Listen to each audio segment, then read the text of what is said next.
good evening, or good morning wherever you happen to be. I never quite know, and I like it that way. I'm John, and I'm glad you found your way here tonight. This story is about a ship, or rather about a whole class of ship, built across a very long stretch of time to carry more wealth over more open water than almost anything that came before it. Before we begin, let the room settle around you. Dim the lights, if you haven't already. Put the phone face down, if it's still in your hand, and let your shoulders drop from wherever they've been holding on all day. There is nowhere you need to be for the next while except right here, listening, drifting if you'd like to drift. If you feel like it, leave a comment telling me where in the world you're listening from tonight and what time it is where you are. I like knowing who's out there in the dark with me. Then let's begin, quietly, the way all good ship stories should. Picture a ship riding so low in the water that her gunnels seem to kiss the swell, weighed down by more silver than any counting house could ever hold at once.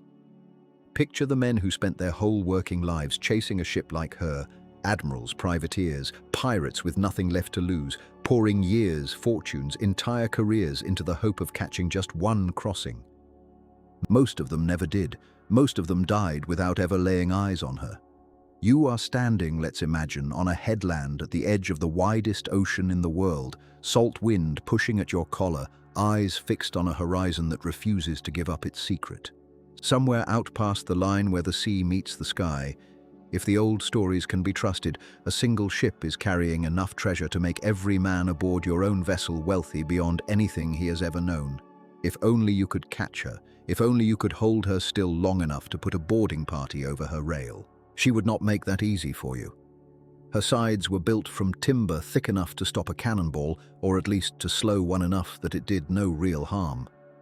Her decks carried guns of her own, run out and ready, crewed by men who had made that same crossing before and had no intention of losing their cargo to the first sail that came calling out of the haze. To chase her was to gamble weeks, sometimes the better part of a year, on a wager that might end in riches beyond counting or might end quietly at the bottom of the sea, and you would not know which until it was far too late to change your mind. There is nothing you need to hold on to yet. No name, no date, no number. Only the shape of the fear and the wanting, which turn out to be the same feeling wearing two different coats. Every sailor on every coast touched by that ocean had heard of her. Some men built entire careers around the hope of taking her. Others built entire careers around making certain she was never taken at all. Governors slept easier when word came that she had arrived safely. Kings, on the far side of the world, depended on her more than they liked to admit out loud. Think for a moment about what it must have done to a man, spending season after season on some lonely stretch of coast, mending sail, watching the weather, waiting for a rumor to become a sighting. The waiting itself was a kind of wealth spent before any was ever gained, years of a life laid down on the chance of an afternoon. And still they came. Generation after generation of them, drawn by a ship that most of them would only ever hear about, never see. If your eyes have already started to close, that is exactly the right thing to be happening. None of this needs remembering. Let it move past you the way the coastline would have moved past her, slow and half seen, more felt than watched. But what was this ship, exactly? This vessel with no single hull and no single name, hunted for the better part of 2 centuries by men who mostly never so much as glimpsed her. She belonged to a class of ship built for exactly one purpose: to carry the wealth of an empire across the largest ocean that exists, between 2 coasts that could not have been further apart if someone had planned it that way on purpose. The ships were called galleons, a design already old and trusted by the time this particular line of them came into use, but built here bigger, heavier, and more heavily armed than almost anywhere else, because the crossing they were asked to make demanded it. One route, sailed by one kind of ship, again and again, for as long as the empire that depended on it could keep the arrangement running. Silver went one direction, silk, porcelain, spice, and every rumor of the wealth of the far side of the world went the other. And somewhere in the middle of that ocean, once a year, one heavily laden ship made the crossing that every privateer on either coast would have given a decade of his life to intercept. It helps, I think, to meet a few of the people who will walk through the rest of this story with you, because a ship this large was never the work of one man, and her story was never really about wood and iron at all. It was about the people who built her, sailed her, and hunted her, across more years than most of them had to give. There was a shipwright working in a yard on a distant colonial coast, one of the men whose trade it was to take green timber from the forests inland and turn it, plank by plank, into something that could survive a crossing of open ocean with no port to run to for months at a stretch. We don't know his name. The records that survive from yards like his rarely troubled themselves with the names of the men who did the actual building, but we know his trade well enough, and we will spend time in his yard before this story is through, listening to the sound of adzes and the particular hush that falls over a crew when a keel is finally laid. There was a Spanish captain, a man who would one day stand on the quarterdeck of a galleon exactly like the one you were imagining a few minutes ago, responsible not just for a crew and a hull, but for a cargo that could ransom a kingdom. And there was an English commodore, on the other side of the story entirely, a man who spent years of his working life, years, not weeks, in pursuit of a single crossing, certain that if he was patient enough, one day the wait would finally pay for itself. You'll meet all three of them properly as we go, and you don't need to hold their names or their ranks in your mind right now. Let them arrive when they arrive. That's the nice thing about a story told slowly at night, with nowhere in particular to be. Nothing has to be caught the first time it goes past. It will come around again. If you're enjoying settling into stories like this one, it helps me more than you'd think to simply subscribe. No need to do anything else, just enough so that the next ship finds its way to you too, some other night when you need something slow to listen to in the dark. That's the only thing I'll ask all evening. For now, let's go back to where a story like this always has to begin. Not with the ship herself, not yet, but with the world that needed her in the first place. A world of two empires reaching across an ocean nobody had ever managed to bridge before, and a problem that no ordinary ship could solve. That's where we're headed next, into the years before a single plank of her was ever cut, when all that existed of her was a need, and a shipwright somewhere already turning that need over in his mind. Because before there was a hull, there was a problem. And problems like this one tend to start small and grow teeth. Picture a map most people alive at the time would never have seen drawn correctly. Two coastlines separated by water so wide that no one had a proper word for how far it really was. On one side, a colony rich in silver pulled up out of mountains that seemed to have no bottom to them. On the other, across that same impossible distance, a port already thick with silk and porcelain and spices that had themselves traveled halfway around the world just to get that far. Somebody, somewhere, was going to have to close that gap and close it again and keep closing it year after year, or the whole arrangement would simply starve. You can feel the shape of the problem even without the numbers attached to it. A ship built for coastal trade, for hopping between nearby ports and running home before the weather turned, was no use here at all. This crossing asked for months at sea with no harbour in reach, no friendly coast to duck into if a storm came up or a mast split or the food ran low.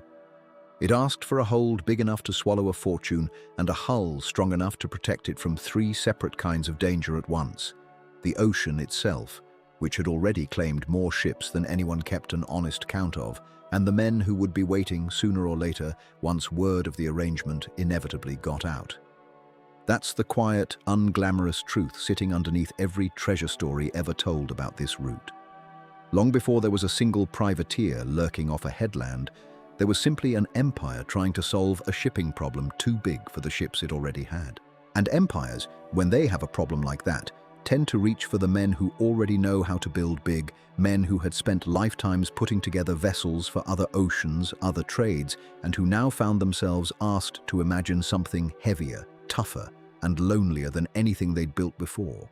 Somewhere in a yard on a colonial coast, a shipwright you'll come to know without ever learning his name, was handed exactly that kind of request, passed down through officials who had themselves received it from further away still, from men who had never set foot in his yard and never would.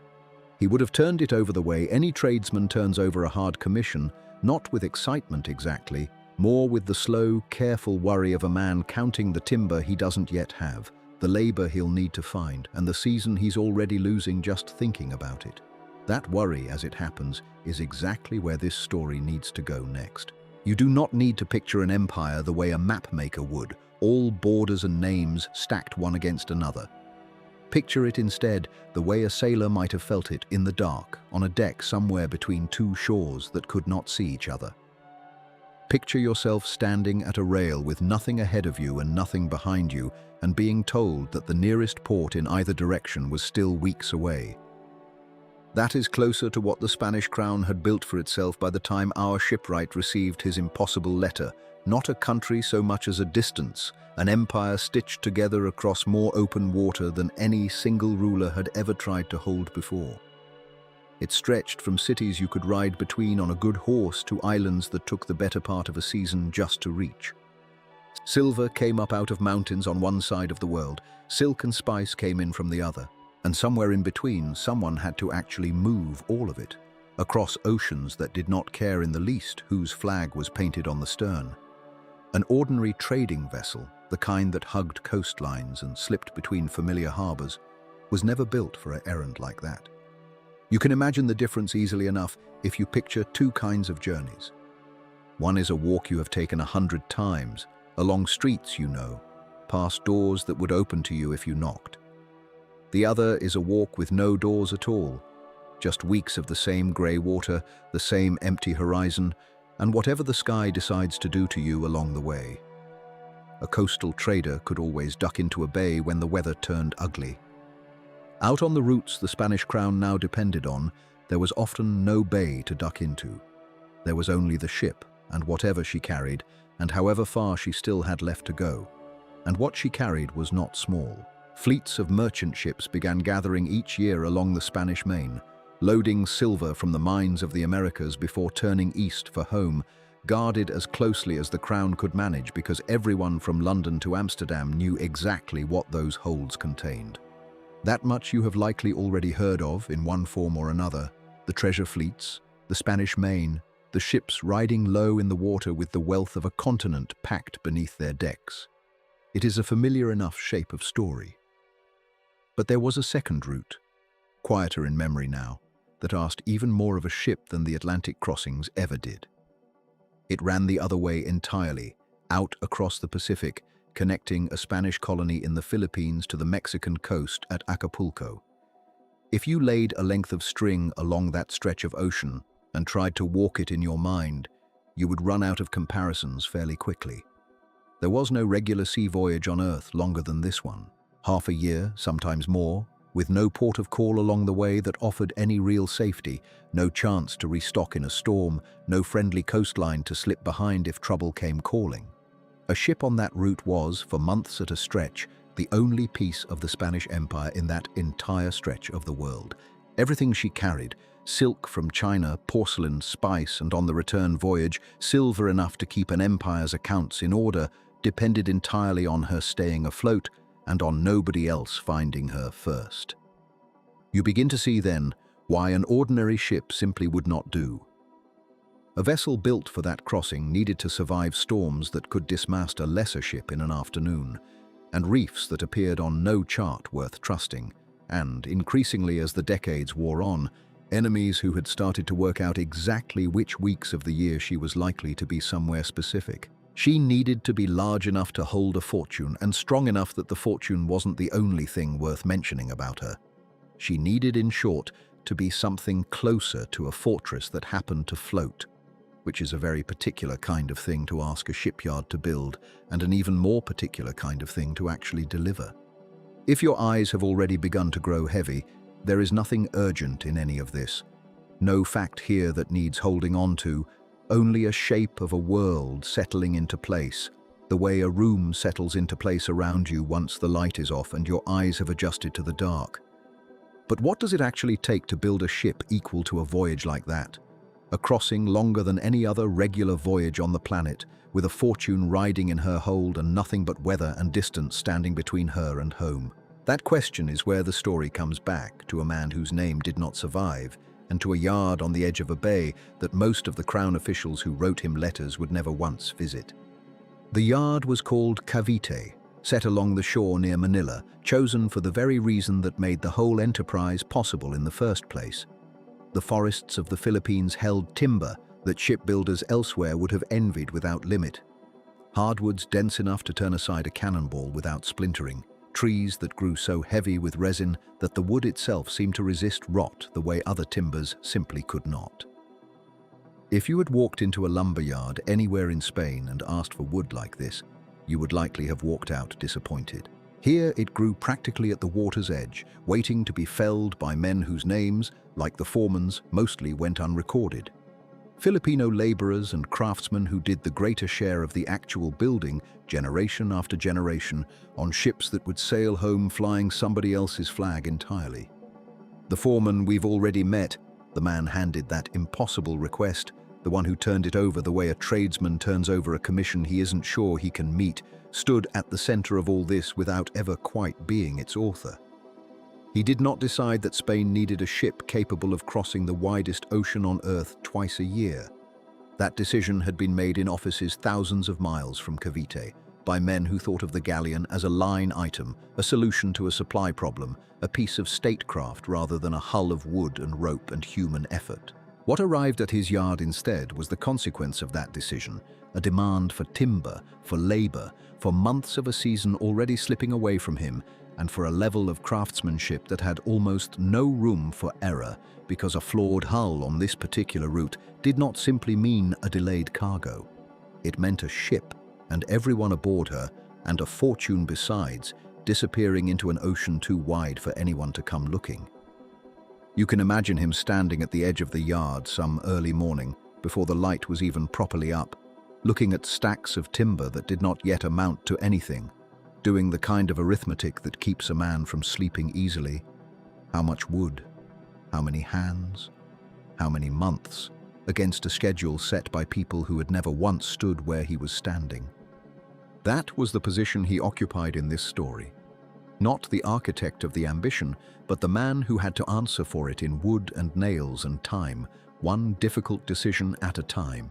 And here is where the tension of this whole story really begins to take its shape, because the ship this yard was being asked to build was never meant to be an ordinary vessel of trade. It was meant to be, as much as timber and canvas could manage, unassailable.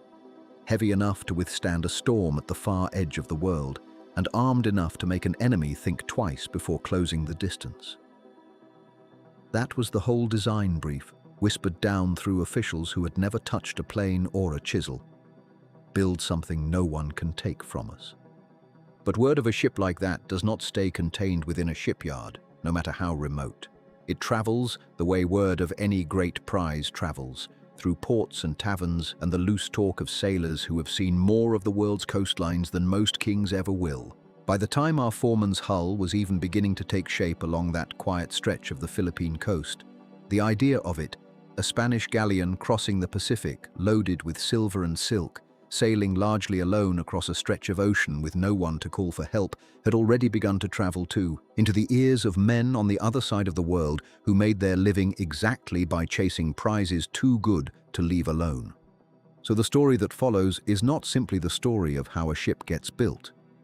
It is the story of a fortress being raised specifically to be unbreakable, in a yard full of men who had never seen the ocean it was meant to cross, while somewhere else entirely, in harbors this foreman would never visit, among captains whose names he would never hear. The scheming to take her from him had, in its own quiet way, already begun. It would be a mistake, though, to imagine that fear alone shaped what happened next at Cavite. There was appetite in it too, the kind that moves through a court when someone realizes a single vessel might be made to answer several problems at once. A ship that could outlast a storm could also outrun a rival flag. A hull thick enough to survive a reef might just as easily survive a broadside if it ever came to that. You can hear the shift happening in the letters that survive from officials of the period, the language sliding from caution into ambition, from "she must not be lost" towards something closer to "let her be the largest anyone has seen." That second demand was the harder one, and the more dangerous, because size on paper is a number, and size in timber is a forest, cut down and dragged and shaped by hands that had no say in how big anyone's ambitions had grown. The foreman would come to understand that difference better than the men writing the letters ever would. But first, before hull or mast or rigging, someone had to decide what shape a ship like this should even take. And that decision belonged to nobody in Cavite at all.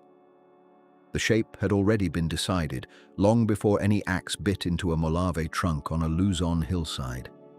It had been decided decades earlier in shipyards on the other side of two oceans by men solving a problem that had nothing to do with the Pacific at all. The carrack, round-bellied, high-castled, built for carrying rather than fighting, had served the age of first exploration well enough. It had carried Columbus and da Gama and the first Spanish ships around the world. But a carrack was a poor thing to fight from. Her high, boxy sterncastle caught the wind like a sail nobody wanted, and her rounded hull, so good for holding cargo, made her clumsy and slow to turn when an enemy came alongside. Sometime around the middle of the 16th century, Spanish and Portuguese shipwrights began cutting that shape down, lowering the forecastle, lengthening the keel against the beam, giving the hull a leaner run through the water, and out of those changes came something with a new name: the galleon. Faster to answer her helm, steadier under sail, and, almost as an afterthought at first, better able to carry guns along her sides rather than only at bow and stern. By the time that shape reached the Philippines, it had already crossed the Atlantic 100 times and been redrawn a dozen times more, and it arrived at Cavite not as an idea but as a set of instructions, a pattern drawn up under royal decree back in Spain, specifying how long a ship's keel should run against her beam, how many decks she should carry, how much of her should sit above the waterline and how much below. You might imagine a shipyard as a place of invention, men free to shape a hull however seemed best to them. But that was not Cavite's situation at all. The plans came from Seville, sometimes from Manila's own governing hand relaying what Seville required, and they arrived with the flat authority of law rather than suggestion.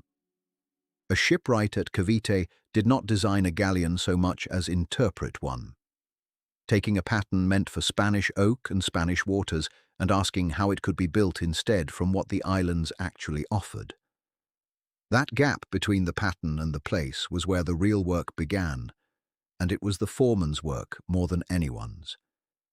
If you had stood beside him in the loft where the plans were unrolled, you would have seen a man running a finger along lines drawn for a different hemisphere, murmuring the numbers to himself the way another man might work through a debt he did not remember owing. The Crown's decree told him how large the ship should be. It did not tell him where, in a colony with no proper forests of oak, no seasoned Spanish timber yards, no centuries of local shipbuilding tradition to draw on for a vessel this size, he was meant to find material equal to the plan. That answer would not come from Spain either. It would come from the mountains behind him and from men whose names the royal decree never thought to ask for.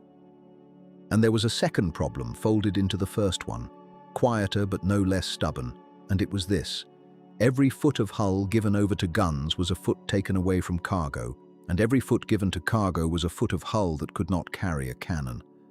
This was not a decision made once and settled. It was argued over every time a new galleon went up the ways at Cavite, because the ship had to be two things that pulled against each other with real force. She had to be a merchantman deep enough in the belly to carry the silk and porcelain and spice that made the whole Manila trade worth running in the first place, and she had to be a warship sturdy enough in the sides to survive the voyage across a Pacific that, despite its name, offered no guarantee of peace, not from storms, and not, as the years went on, from other ships waiting along her route with far less patience than the weather. Merchants in Manila wanted every possible foot given to cargo. The Crown's naval officers wanted gun ports and thick sides and room for a fighting crew. The foreman stood between both demands with a hull that could only be so wide, and the decree from Spain gave him a shape to build, not an answer to the argument. He built what he was told to build, and the argument simply moved into the ship itself, decided anew every time a keel went down. You do not need to hold on to any of these numbers as you drift. They are only the shape of a very old disagreement, and it is still being carried on somewhere in the dark behind your eyes, which is exactly where it belongs tonight. But even once the shape was settled, even once the foreman had walked the plan against the ground and marked where the keel would lie, none of it meant anything without wood. And here is where the story turns, because a pattern drawn in Spain assumed Spanish materials that simply did not exist on this side of the world. So where, in a set of islands with no shipbuilding tradition of this scale, does a colony find enough timber to raise something meant to rival the largest ships afloat? The answer stood on the hillsides above the bay, and it had been standing there for longer than anyone building ships could account for. Spain's own forests, the ones that had once supplied her navy, were already thinning by this point in the century. Generations of shipbuilding had taken their toll, and good oak was growing scarcer and dearer with every passing decade. The Philippines offered something Spain no longer had in abundance: hardwood forests barely touched, full of species that no Iberian shipwright had ever worked with before, but that turned out, almost by accident of geography, to be extraordinarily well suited to the task. Molave, dense and famously resistant to the shipworm that ate through ordinary timber in tropical waters within a season. Guijo, strong enough for planking. Tanguil, straight-grained and long enough in the trunk to run the length of a keel without a single joint. You would not have known any of this by looking at the hills themselves. From the bay, they simply looked green, unremarkable, the ordinary backdrop to an ordinary coastline. It took a shipwright's eye or a foreman's to look at that same green slope and see a hull standing inside it, waiting to be found. Finding it was not gentle work. Felling trees of the size a galleon's keel required meant sending gangs of laborers, most of them Filipino, into forests far enough from the coast that reaching them was its own campaign before the actual cutting began. If you had walked with one of those gangs at first light, you would have felt the ground rise steadily under your feet long before you smelled the resin and the fresh-cut wood on the air, and you would have heard the work before you saw it, axes falling in a rhythm that did not pause for you to catch your breath. Whole stretches of forest went down tree by tree, the largest trunks marked out ahead of time for keels and for the great compass timbers that would curve into a hull's ribs, the smaller stands cut for planking and decking. Then came the harder part, the part the decree from Spain never had to think about at all. Dragging timber that could weigh as much as a house down from the hills, along tracks cut fresh for the purpose, to a coastline where it could be rafted or carted to the yard. Elephants were not available to this labor the way they were to shipwrights elsewhere in Asia. Here it was carabao and rope and men, and the slow, grinding cooperation of all three against gravity and mud. The scale of it is almost impossible to hold in your mind all at once, and you are not required to try. Entire tracts of forest that had stood for generations came down to build a single ship, and Cavite would need this over and over, galleon after galleon, for as long as the trade lasted. The foreman did not fell trees himself by this point in his working life, but he inspected what came down from the hills, walking the length of each timber laid out at the yard's edge, citing along its grain the way another man might read a letter for a lie hidden in the handwriting. A curved trunk with a hidden crack could bring down a mast years later, in open water, far past any hope of repair. He rejected what did not satisfy him and sent the rest onto the sawyers. And slowly, log by log, the yard at Cavite filled with the raw material of something that did not yet have a shape anyone could see. It found that shape at last on the day the keel went down, not a grand occasion by any account that survives, no ceremony worth recording, simply the moment when the first long timber, the backbone the entire ship would eventually be built around, was set into place upon the blocks and pinned there to hold. It is a quiet image to end on, and a true one. A single length of tanguil or molave lying along the ground of the yard, dwarfed by what it would one day carry, with years of labor still ahead of it, before anyone could call it a ship at all. The foreman would have stood over that keel the way a man stands over the first stone of a house he knows he will not live long enough to fully finish furnishing. Above him, the framework of the yard itself was waiting. The sheds, the timber stores, the paths worn by years of this same work repeated. And it is to that yard, and to what rose around this keel next, that the story now turns. Cavite itself was little more than a scattering of sheds and open-sided workshops when the keel first went down, the kind of place that looked, from the water, like it could barely raise a fishing boat, let alone a ship meant to cross the widest ocean on Earth. That impression did not survive a walk through it. Sawyers worked in pits dug into the ground, one man below and one above, hauling a long blade through timber thick enough to take the better part of a day for a single length. Rope walks stretched along the shoreline. Blacksmiths kept forges burning for the fittings no forest could provide. And somewhere in the middle of all this stood the foreman, watching a single keel, already thinking of the ribs that would have to rise from it. You would have smelled the pitch long before you saw the yard, and once you did see it, the smell only made sense of what was in front of you. The yard at Cavite sat where the bay curled in on itself, sheltered enough for a keel to be laid without a squall undoing a season's work, close enough to Manila that a governor could ride down and watch his fortune take shape in wood. In the wet months, the air hung thick and heavy, and men worked in it anyway, because a hull under construction does not wait for comfortable weather. In the dry months, the heat came up off the mudflats and the packed earth of the yard until the pitch pots themselves seemed to shimmer, and the men tending them worked bare to the waist, faces streaked black, moving between the fires and the hull with the unhurried care of people who have learned exactly how much heat a body can take before it becomes something else. If you had stood at the edge of that yard in the early morning, before the heat properly settled in, you would have heard it before you saw any of it clearly. The low percussion of mallets against wood, the rasp of the saw pits, voices calling instructions in at least 2 languages, sometimes 3, none of them raised in anger. All of them raised enough to carry over the noise of the work itself. The keel lay along the ways like a spine with nothing yet attached to it, and around it moved men whose trades you could tell apart by the tools slung at their belts and the particular kind of tiredness in how they carried themselves at the end of a shift. There is nothing you need to hold on to here, no name or number worth gripping, only the sense of a place that had learned, through years of doing this exact work, how to turn a forest into a ship without any single person understanding the whole of it. The carpenters were the backbone of the yard, and there were more of them than any other trade, because a galleon's hull was, before anything else, an enormous quantity of shaped wood fitted together by hand. Many of these carpenters were sangli, the Spanish term for the Chinese craftsmen who had settled around Manila in numbers large enough to dominate entire trades, shipbuilding among them.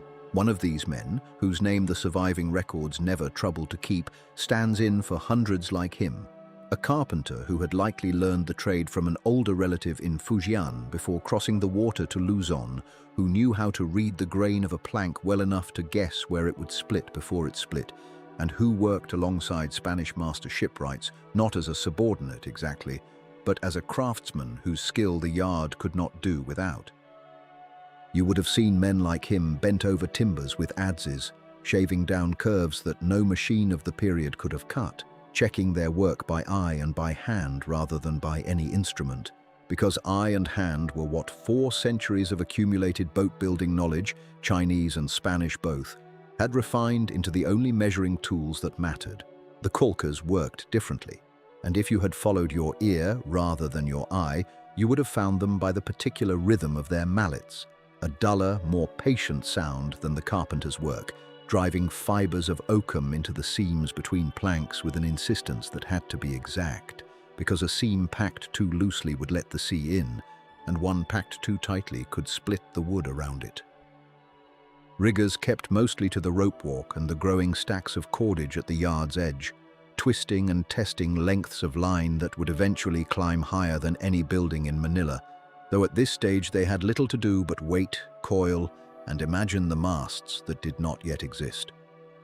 Blacksmiths kept their forges away from the timber stacks for obvious reasons, and the ring of hammer on iron reached you across the yard as a separate note entirely, underneath the wood sounds, holding the whole chorus together. And above all of it, walking the length of the ways 2 or 3 times in a morning, was the foreman, the same man who had stood over the bare keel weeks before, already picturing the ribs. He does not appear by name in what survives of the record, which puts him in good company. The men who ran these yards were skilled enough to be trusted with a fortune in timber and labor, yet rarely important enough in the eyes of whoever kept the official accounts to be written down as individuals. What the record does preserve is the role itself, described often enough in Spanish colonial documents to make clear that a yard this size could not function without one person holding the whole shape of the ship in his head while 300 other people held only their own piece of it. He was the one who decided which carpenter's work needed correcting and which needed only leaving alone, who settled the arguments about grain and curve that inevitably came up between men trained in different traditions, who knew, better than anyone else on the ways, how far behind schedule the hull actually was on any given week, and by how much that mattered.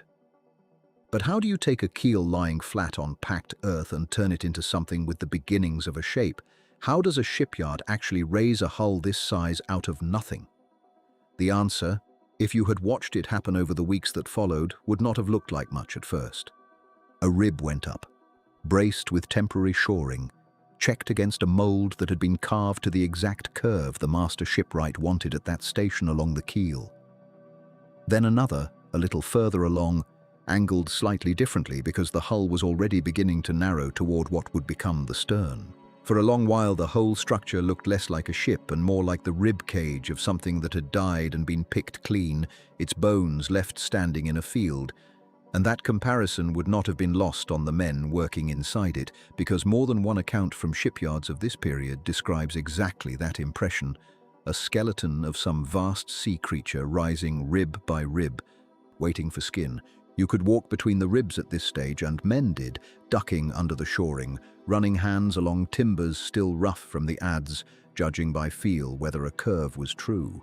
Raising each rib into place took strength that no single man had, and here the yard's other resource mattered as much as its carpenters.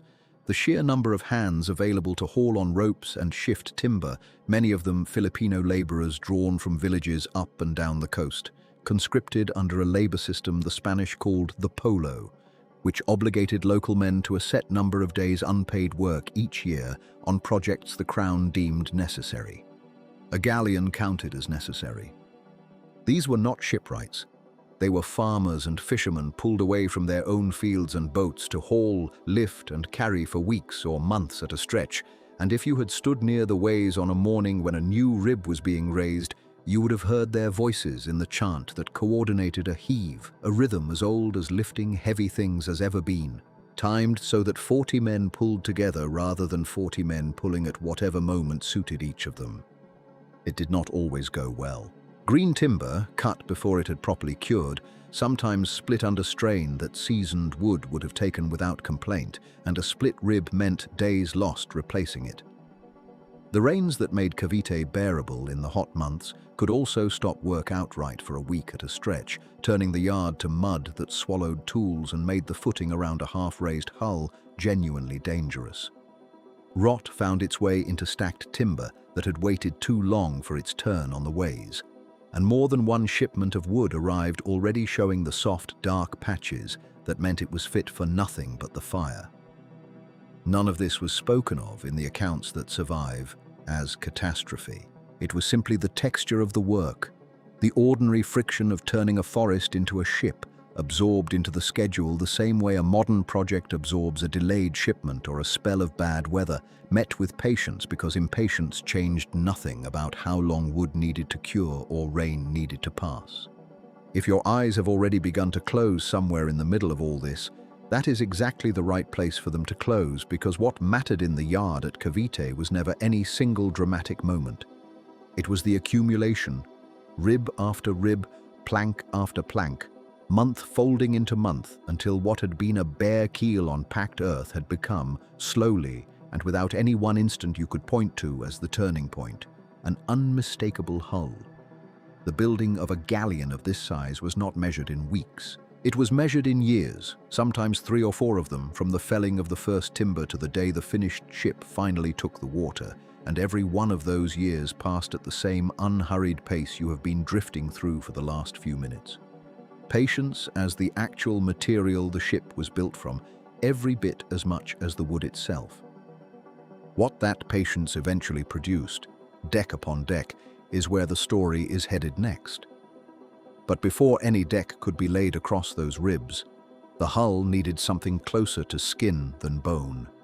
The outer planking that would turn a skeleton into a vessel capable of holding back the sea at all. This was where the carpenter's work slowed rather than sped, because a plank bent to the wrong curve, or fastened before it had taken the shape the hull demanded of it, could undo weeks of careful framing beneath it. Planks were soaked, sometimes heated over fires built specifically for the purpose, coaxed rather than forced into the curve of the hull, held there by men bracing against them with their whole bodies while others drove the fastenings home. The foreman walked this stage more often than any other, running a hand along each new plank as it went up, feeling for the gap between intention and result that his eye alone might have missed, because it was here, more than anywhere else in the yard, that a hull either became watertight or carried a flaw it would take to sea with it. Above that first skin of planking, out of sight from anyone standing in the yard below, the hull was already becoming something more complicated than a single wall of wood. This was not a hull built to survive one kind of danger. It had to survive months of open ocean, the slow grinding pressure of waves that never stopped for half a year at a time, and it had to survive, if the worst came, a broadside from an enemy gun. Few ships in the world were asked to do both at once, and building one that could was not a matter of thickness alone, though thickness mattered. It was a matter of layers. A hull built almost like a book, coat over coat, each one doing a different kind of work, so that no single failure below the waterline would be the end of her. If you had climbed the scaffold at just the right hour and put your hand flat against the hull where the outer strakes met the frame, you would have felt how the wood changed character as your palm moved inward. The outer planking, dense and oiled, meant to shed water and turn a musket ball. The inner ceiling planking laid to brace the frame from within, and between them, hidden entirely, the ribs themselves, cut from timber chosen specifically for its curve, so that the grain of the wood followed the shape of the hull rather than fighting against it. A plank cut against the grain might hold for a season. One that followed the natural bend of the tree could hold for decades, and every shipwright in that yard knew the difference by feel before he knew it by name. It is worth pausing here in the dark to say plainly what made this hull unusual, because the number itself is easy to say and hard to picture. A ship of this kind was built to carry cargo weighing more than 1,000 tons across an ocean that took the better part of a year to cross there and back. Silver going one direction, silk and porcelain and spice coming the other, the entire trade of an empire riding on timbers cut from forests that no one in that yard had ever seen fall. To hold that weight and still float, still answer her rudder, still survive a gale in the open Pacific, the hull could not simply be large. It had to be shaped correctly, braced correctly, and this was the part that kept men awake, built at a scale that no one could fully test until she was finished and loaded and out past the point where a mistake could be corrected. That uncertainty was not only the fear of nervous apprentices. Some of the older shipwrights in that yard, men who had built vessels their whole lives and buried friends who had drowned in ones that failed, held real and quiet doubts about hulls raised this large. A smaller ship, if her framing was slightly wrong, might strain and creak and still bring her crew home. A hull of this size, loaded with cargo of this weight, did not forgive the same way. If the curve of a single futtock was off, if a run of planking did not seat quite true against the frame, the flaw would not announce itself in the calm water of the bay. It would wait patiently for the first real storm in the middle of an ocean with no coastline in any direction, and it would announce itself then, when there was nothing anyone could do about it. You did not have to be a shipwright to feel that thought settle into a place like this. It was there in the way men spoke a little more quietly around the largest ribs, and in the way even confident hands moved a little more carefully once the hull rose high enough to blot out the sky. And so the caulkers came behind the plankers, close enough that you could hear both trades working at once if you stood at the right spot along the hull. The low knock of mallets driving oakum into the seams between planks, packing them tight with fibre twisted from old rope and rough hemp, and then the slower, wetter sound of pitch being worked in over it, sealing each seam against the sea before the sea had even seen her. The smell of that pitch, heated in pots kept burning along the yard, was different from the resin smell of fresh-cut timber, sharper, almost bitter, and it clung to a man's clothes and hands for days after his shift ended. If you had walked home through Cavite at dusk during those weeks, you would have known which houses belonged to caulkers before anyone told you, simply by what drifted out from their doorways on the evening air. But how do you convince a hull this size, made of 1,000 separate pieces of timber cut by 1,000 different hands, to behave as a single object once it meets the water, to flex where it must flex and hold firm where it must hold firm, instead of coming apart at exactly the place no one thought to reinforce? The honest answer, which the shipwrights of that age would have given you plainly if you had asked, is that no one fully knew until the ship had actually sailed and come home again, and even then only for that ship, built by those hands from that timber in that particular season. It was not a science with formulas you could carry from one yard to the next and trust completely. It was accumulated memory, passed hand to hand, corrected by loss as much as by success, refined a little more with every galleon that returned safely and every one that did not. This is part of why the foreman walked the frame so often in those final weeks of raising the hull, not because any single visit told him something new, but because the accumulated weight of 100 small inspections was the closest thing to certainty that his trade possessed. He was overseeing the last of the framing now, high enough above the yard that the ordinary business below, the carts, the rope walks, the smoke from the pitch fires, had shrunk to something he could take in with a single glance downward when he allowed himself the luxury of looking down at all. Mostly, he did not. His attention had narrowed, the way it always did in the final stage of a build, to the handful of joints and futtocks that worried him more than the rest, the places where the curve of the hull was sharpest and the strain on the timber greatest. He had raised smaller ships without a single sleepless night. This one sat differently in him. There was pride in it. You could see it in the particular way he touched a completed frame, almost the way a man touches a doorway he built with his own hands, checking that it is still there. But the pride sat beside something else, something he likely never said aloud to anyone in the yard, and which, the record being a record of timber and cargo rather than of feeling, does not preserve for us either way. It is enough to know it was there, the way it was there in every man who had ever staked his name to a hull too large to test, except by trusting it with lives. It was somewhere in this stretch of the build, with the framing nearly closed and the last of the great ribs standing in place like the bones of something enormous and still, that the ship finally received the name she would carry to sea. A name had likely been proposed and argued over long before this point, in offices far from the smell of pitch and sawdust, but it was only now, with the hull itself finally recognizable as a ship rather than a skeleton of timber, that the name began to be spoken in the yard as though it belonged to something real. She would be called Nuestra Señora de la Esperanza, Our Lady of Hope, a name chosen, as so many were in that trade, less for poetry than for what the men sailing her would need to believe on the long crossing ahead of them. A blessing was already being planned for the day she took to the water. A priest arranged, prayers prepared, incense and holy water carried down to the shore to be poured, in time, over planking that had until recently been standing forest. There is nothing you need to hold on to from any of this, not the name, not the exact prayers, not even the shape of the doubt sitting quietly in the foreman's chest as he climbed the scaffold each morning. If your eyes have already drifted shut somewhere in the smell of pitch and the sound of mallets, that is exactly where this story wants you to be. By the time the last of the framing closed and the final planks were driven home along her upper works, the hull no longer looked like something under construction at all.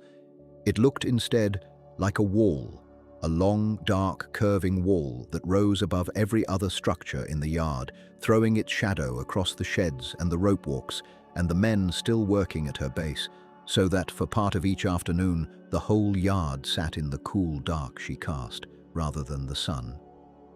Seabirds that had grown used to the noise of the build now perched along her unfinished rail without concern, as though she were already a fixture of the coastline rather than something raised there in the span of a single construction season. She had no masts yet. That absence was strange to look at, if you allowed yourself to really look. A hull of this size, complete in her lines, complete in her planking, and still somehow unfinished in the most visible way, like a face without eyes. The men in the yard had stopped remarking on her scale the way they had in the first weeks, when every visitor wanted to walk her length and shake his head at it. Familiarity had done what it always does. But if you had come fresh to Cavite that week, a stranger walking down from the road with no warning of what waited at the bottom of it, you would have stopped exactly where every stranger stopped, and you would have stood there for a moment without saying anything at all, because there was, for the first time in the whole of the build, something genuinely finished-looking about her, dark, immense, and utterly silent, waiting only for the masts that would finally let her breathe. You would have had to duck to enter her. That first week the hatches stood open with nothing built yet to darken them, and even so the space swallowed the light whole. Step down from the sunlit deck into the hold below and the world changes its temperature, its smell, its scale. This is where the silver would ride home, chest after chest of coined pieces of 8, stacked and battened until the hold groaned with a weight no forest, no shipwright, and no design on paper had ever quite been asked to carry before. Around the silver would go the porcelain, wrapped in straw and rice husks against the roll of the sea, blue and white ware from kilns half a world away, packed so tight in some years that later inventories would list entire rooms of a ship given over to nothing else. Above that, in drier tiers, the silk, bolt after bolt of it, folded flat, filling every crevice a chest didn't, because a galleon's owners had learned long before her keel was laid that empty space was money left on a dock in Manila. Somewhere in among it all, cinnamon and pepper and clove, sacks of it working their smell into the timber so thoroughly that men said you could tell a returning galleon from a leagues off, downwind, before you ever saw her sails.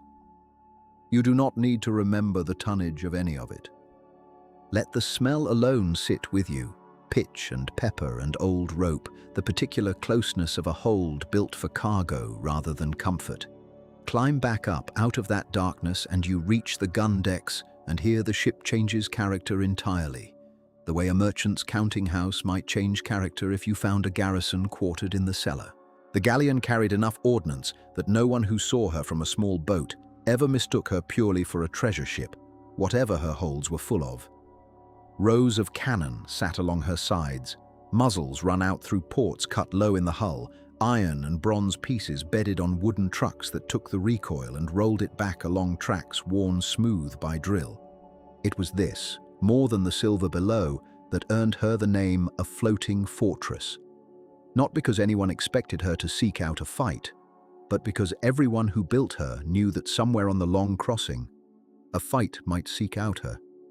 You could walk the length of that deck and count the guns as you went, the way generations of pursers and captains and later historians poring over old manifests would count them too, though the numbers shifted from voyage to voyage as guns were added, borrowed or left behind depending on who was paying and how nervous the year had been. Above the guns, where the officers lived, the ship softened again. Cabins along the stern gallery caught what light there was through a run of small windows, glass or in leaner years simply shuttered openings, looking back along the wake at the sea the ship had already crossed. It was a strange privilege, that view, to be the only men aboard who could watch where they had been rather than only where they were going. Furniture here was what a man could afford to bring and what the ship could afford to carry. A sea chest, a hanging cot, sometimes a small writing table bolted to the deck so a letter or a log could be kept steady enough to read later. Nearby, in a space no larger than a modest room ashore, stood the ship's chapel, an altar fitted to the curve of the hull, a lamp that swung with the ship's motion rather than against it. Images of saints who had, by long tradition, particular reputations for looking after sailors on this crossing above all others. Mass would be said here on saints' days, and on days when the weather made men remember they were mortal and it is not hard to imagine standing in that small space with the timber working quietly all around you, why so many aboard found it the most honest room on the ship. Below all of that, forward and down, in the crowded spaces no one ever painted or described with much affection, lived the ordinary crew and the soldiers carried to defend the cargo. Men who slept in hammocks slung wherever there was room, who ate what the ship's cook could manage from stores that grew steadily less appetizing the longer the crossing ran, who had no gallery window and no altar lamp of their own, only the sound of the sea working against the hull a few inches from where they lay their heads. It was here, more than anywhere else aboard, that the ship's true population lived out the months of a crossing. Not the silver, not the silk, but several hundred men who would spend the better part of a year inside a wooden hull with no other world to compare it to. But a ship built to carry such wealth could not simply be built and set loose. Someone had to answer for her.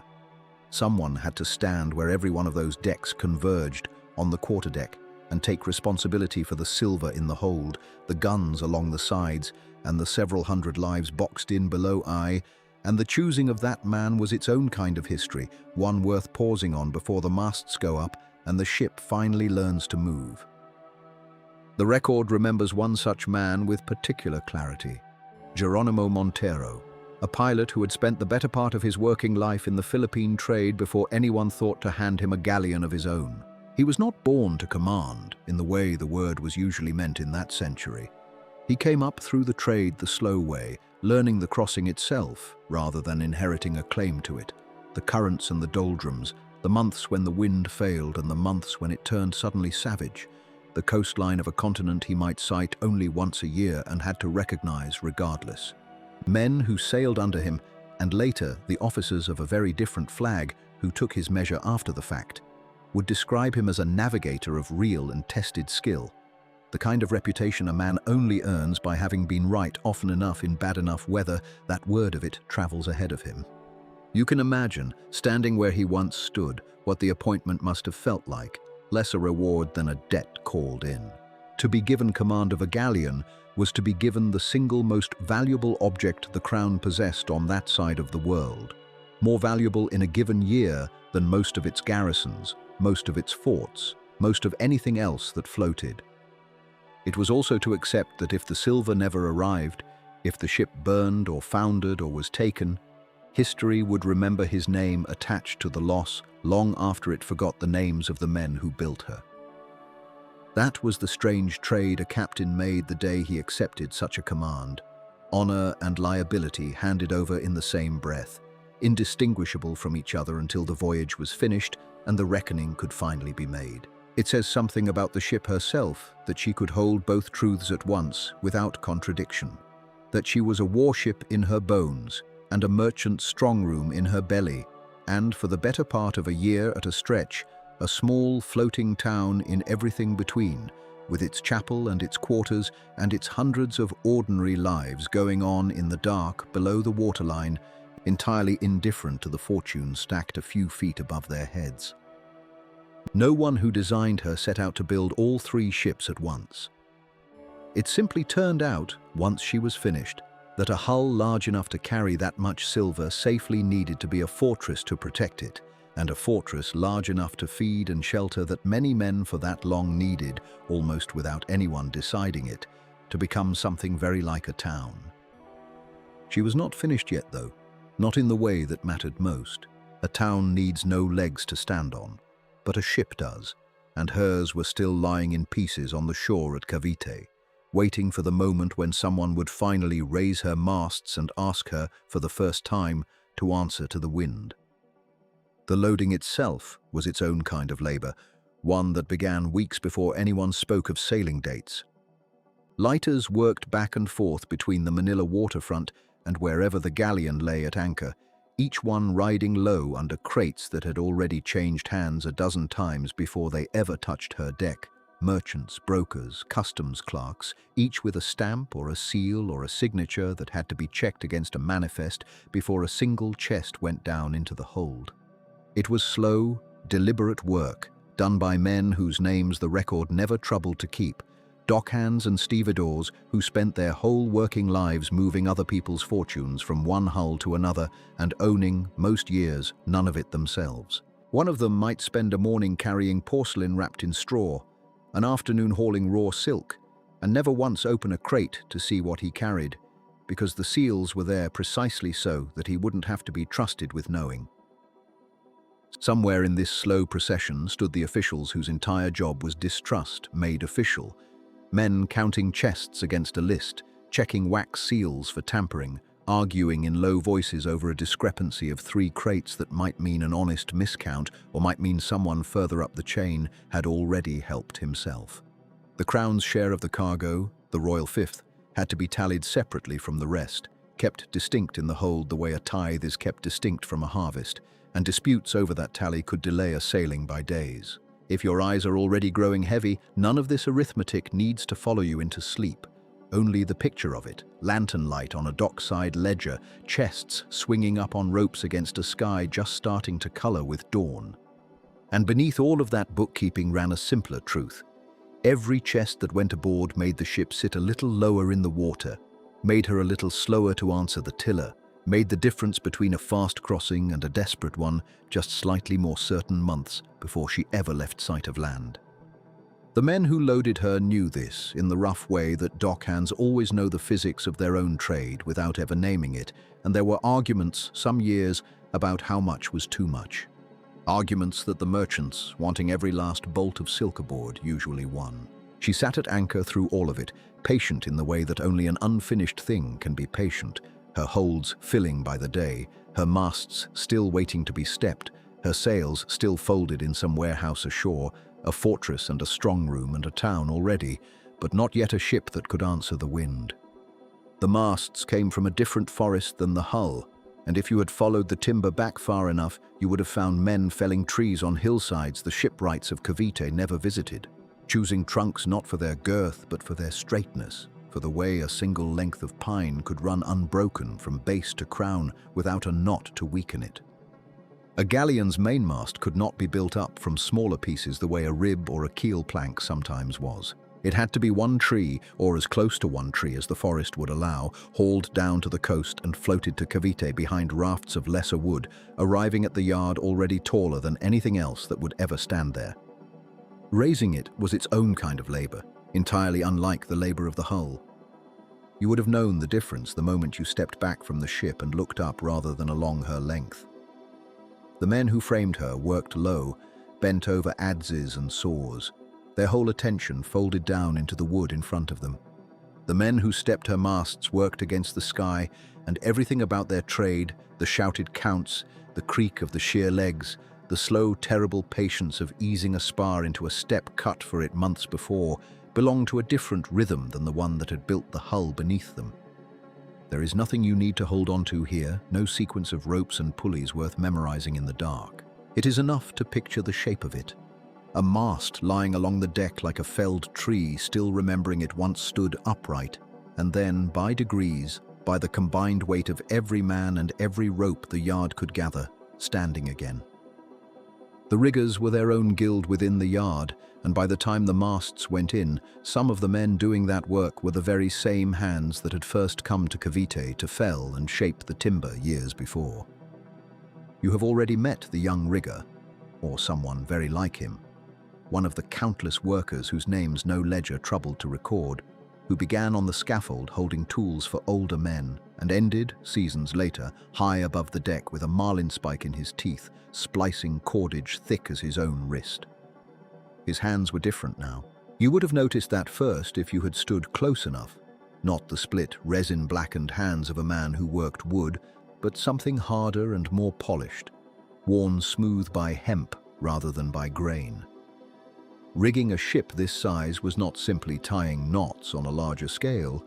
It was an entirely separate craft, its own vocabulary of stays and shrouds and running lines, its own understanding of which rope had to bear a dead strain and which had to move freely through a block 100 times in a single watch. A man who was clumsy with it did not merely slow the work. He killed people eventually in some storm months or years away when a line failed at the wrong moment because it had been made fast by someone who did not truly understand what he was tying. So the riggers who finished this ship were not chosen the way laborers were chosen for the felling grounds. They were kept, season after season, the good ones marked and remembered, passed from one galleon's rigging to the next until the yard had, without ever writing it down anywhere, built up a small standing company of men who understood how to dress a mast of this size for the ocean it was about to cross. Some of them, the record suggests, were local seamen already skilled in handling the outrigger boats and coastal craft of the islands, men whose feel for wind and cordage long predated the Spanish ships now employing it. Others had come from Mexico or from Spain itself, carrying a different tradition of knots and gear that had to be reconciled, argument by argument, with what worked in these particular waters. You can imagine the arguments, if you like, though no one wrote them down, the kind of quiet, stubborn disagreement that happens between two men who each know their trade and have never had reason to agree on how it should be done. By the time the topmasts were fitted and the yards crossed, the ship above the waterline had become something almost unrecognizable from the bare hull that had rested there through the wet season. She had grown a second architecture on top of the first, not walls and decks now, but lines and spars, a webwork of rope running from the deck to heights that made the men working there look, from below, like insects crawling along threads. Stand on the quay and look up at her in that state, and you would have understood, perhaps for the first time, that a ship this size was not one machine but two. A fortress built to hold cargo and men, and a kind of enormous kite built to catch wind across an ocean wider than any her builders had ever crossed themselves. But what happens to a fortress like this when the wind it was built to catch turns against her, when a sea this large decides, somewhere off a coast, no chart yet fully understood, to test everything the shipwrights and riggers had spent a year assembling? That question was never far from anyone's mind at Cavite, because everyone building her had heard in one form or another the stories that came back from ships that had gone before. A galleon's great strength, those towering sides, that soaring sterncastle, decks stacked one above another until she stood higher out of the water than most buildings in Manila, was also her great vulnerability. All that height above the waterline caught wind the way a sail caught it, whether her canvas was set or furled, and in a storm that height became something closer to a liability than an asset. She rolled with a slow, deep, sickening motion that smaller, lower ships did not share because there was simply more of her standing above the sea to be pushed and heeled by every gust that found her. Sailors who served aboard her spoke in the accounts that survive less of speed than of endurance, of a ship that did not so much sail through weather as absorb it, wallowing and righting herself again and again over days that felt, to the men clinging to her rigging, like weeks. Her draft compounded the problem in a different way. A hull built to carry this much weight sat deep in the water, deeper than almost anything else afloat in the Pacific of that era, and a deep-drafted ship cannot simply put in anywhere the weather turns against her. Harbors that welcomed smaller trading vessels without a second thought had to be approached by a galleon with real caution, her officers reading the water for shoals and bars that a lighter ship might have crossed without noticing. Along the whole outbound and return route between Manila and Acapulco, there were, by long and painful experience, only a handful of anchorages considered safe for a ship of her size, and reaching the wrong stretch of coast in the wrong season could mean riding out a typhoon in open water rather than risk grounding her in a harbor too shallow to hold her. If your eyes are already closing, let that be the last hard fact you need to carry into sleep. That a ship built to be nearly unsinkable was, in her own way, one of the most delicate things afloat, dependent on precise stretches of coastline that could count her as a guest. And yet, for all that vulnerability, no one building her treated her as anything less than a triumph, and this showed most plainly in the parts of the ship that had nothing to do with sailing at all. The stern, by the time the carvers finished with it, had become a kind of vertical canvas, carved figures rising tier upon tier above the rudder, gilded mouldings catching whatever light reached them at anchor, a coat of arms or a patron saint rendered in wood and leaf gold where a merchant ship would have left bare planking.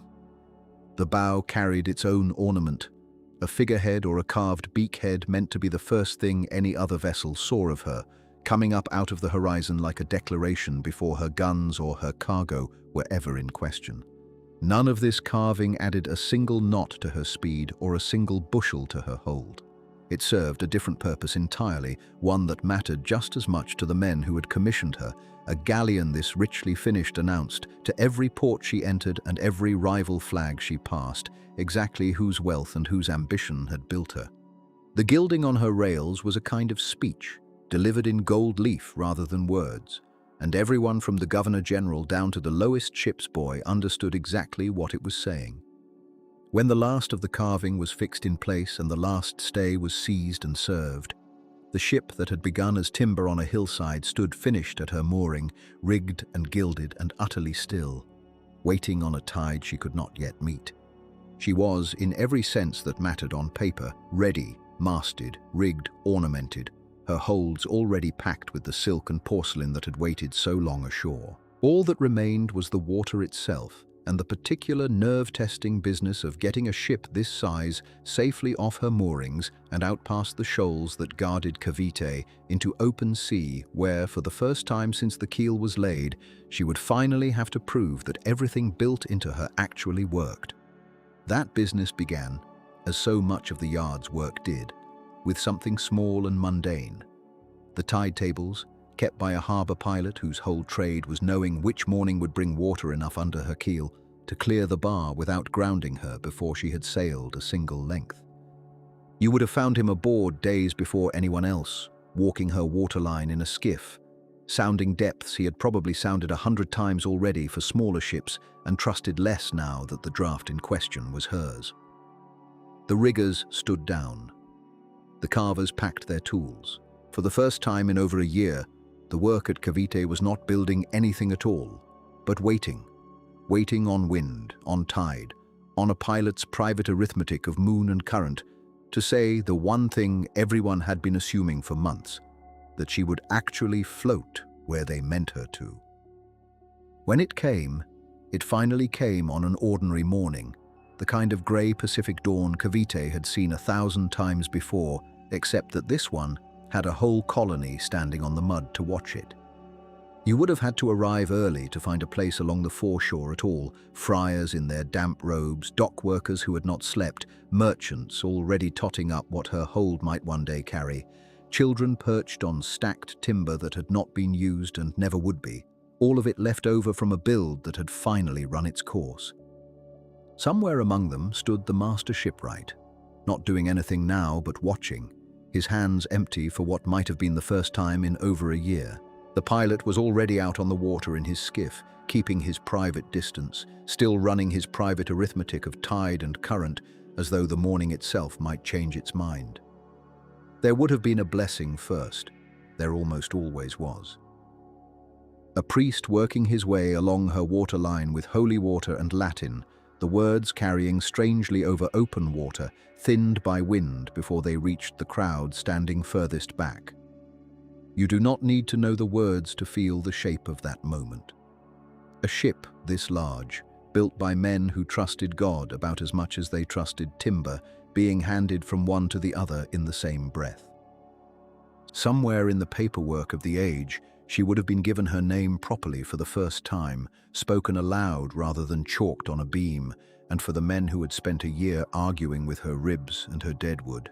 Hearing her called by name must have felt almost indecent, like a stranger suddenly addressing you as family. Then came the part no blessing could guarantee. The ways had been greased with tallow and soap for days, and when the shoring finally came away, pried out in a sequence the yard's foreman had rehearsed as carefully as any prayer, she did not so much leap into the water as concede to it, a slow, groaning surrender of all that timber to gravity and slope.